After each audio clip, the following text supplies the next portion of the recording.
Hello guys, so yun nga, ako nga muna ulit ang mag-vlog ngayon at mag-voice over dahil si Kuya Gian ay busy pa rin.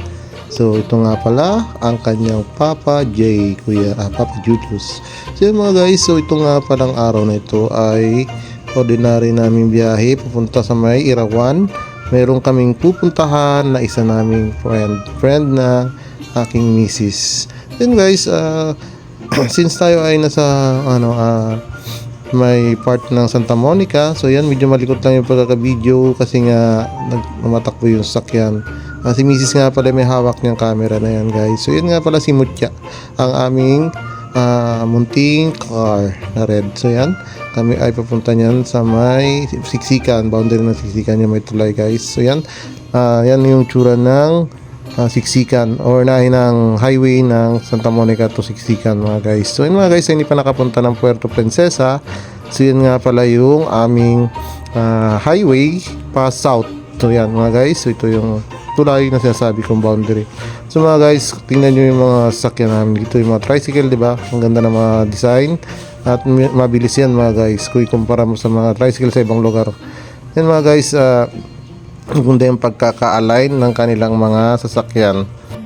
Then mga guys, si Mutya nga pala ay mag 2 years na ngayong December. So yan, so kailangan na siya namang magpapa-PMS dahil siya ay aabot na ng 30k mileage. So yan mga guys, so medyo malapit lang lagi ang biyahe ni Mutya, kaya ganoon ang kanyang mileage mga guys. So yan mga guys, pero kahit na ganun man, si Mutya naman ay brand new namin binili at alam ko naman na siguro 5 years bago siya magkaroon ng mga hihingi ng mga maintenance. So yan mga guys, nabertikan kami na ibang sakyan kasi nga hindi naman ako mabilis magpatakbo mga guys kapag nasa highway. Saktong takbo lang, hindi naman mabagal at hindi rin mabilis kasi nga inalagaan ko rin si Mutya na hindi agad masira mga guys. So yan, ito nga pala guys yung advantage kapag may sarili kang car na ginagamit at ikaw lang rin yung gumagamit lagi kasi nga mas naalagaan mo si Mutya. Yan guys, kung nakikita nyo may mga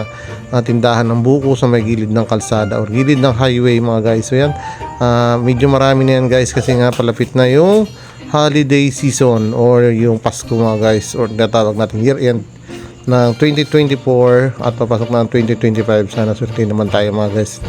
At shoutout nga pala sa mga supporter namin dyan, kung saan man kayo, mabuhay kayong lahat sa hangat gusto ninyo. Yan mga guys. Mga guys, tingnan nyo nga, ito ay approaching na kami ng Siksikan, malapit na sa kanilang barangay hall mga guys. So yan mga guys, mabilis lang naman at malapit lang naman yung Irawan mga guys from here sa aming bahay.